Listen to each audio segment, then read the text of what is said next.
what have been the challenges for you in working in that kind of remote area? Initially it was internet connection, it was 6 kilobytes per second, and when I downloaded an email I could make jam. So that was the first challenge. Now we have, that's still a bit of a challenge for us. We're not going to be on the NBN. We've got a little 3G stick on our roof and we have a limit of 15 gig a month, and that's all we can get. We're shaped after that, so that's a real problem for us. Yesterday was a crap day because it was a shaped day. This morning was a joyous day because the shaping was over. I think the other staff, getting a team who are prepared to come and hang out at our place and work with us. We've been very lucky that that's been the situation, but we built accommodation. We've made a place where people would love to come and work. We have a bit Are these local people that you get to come and work with you? Yeah.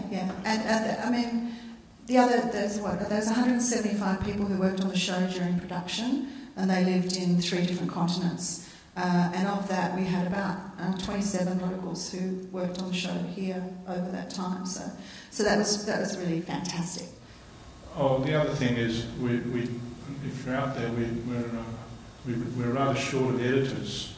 For some reason, we've got we've got great production talent, we've got some wonderful camera operators and so on, but we're very thin on the editors, which of course is a big disadvantage because it's one of the longest parts of the whole process, certainly for documentaries. And not having, so your choice is limited to either the 1 or 2 people that are here, or to somebody who's prepared to come up and move themselves to Byron Bay for weeks and weeks and weeks. To some extent you can fiddle with it yourself, and exchange quick times and so forth with an editor that's based in one of the cities, but it's not very satisfactory. It's a real problem, and maybe if we should run a imported editor scheme or something. We get the refugees. Let's bring the editors out here. Kathy and I were talking just before about the edit she's worked on with on the film with Don McAlpine, and really good editors are a rare breed to find, and it's something you spend 12, 14, 16, 20 weeks with, and that person, it's a special relationship. And as John says, that the older editor, therefore the more experienced, the less likely they are to want to move up here because they've got those commitments at home to a partner, a wife, or a husband, or kids, and so on. So it's hard. So therefore, I find myself going down to Sydney to work with editors, not because the gear is there. I've got Final Cut Pro and so on. I've got that. Just getting to come up here to do it, and therefore that means you do.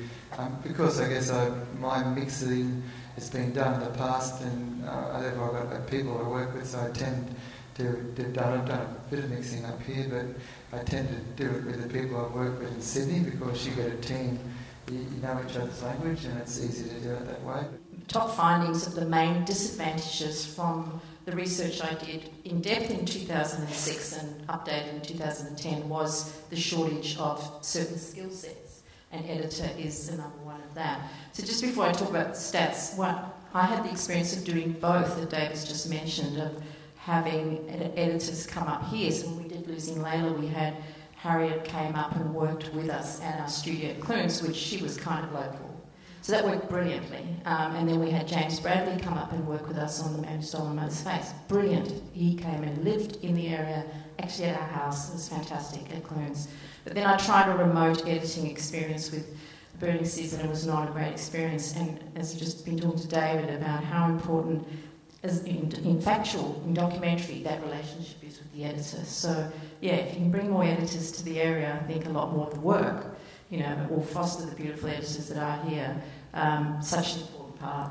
But with the findings, the main disadvantage that people found was that the skill set, lack of certain elements that weren't here. There was also the main one was limited paid work opportunities, and what that translated into is that a lot of screen producers do need to find income sources elsewhere. Now, we've all been doing this full-time and are fortunate, but a lot of emerging producers still need to find an income source elsewhere, and they were finding that was a disadvantage in this region of trying to supplement their film work with other income that was difficult to find.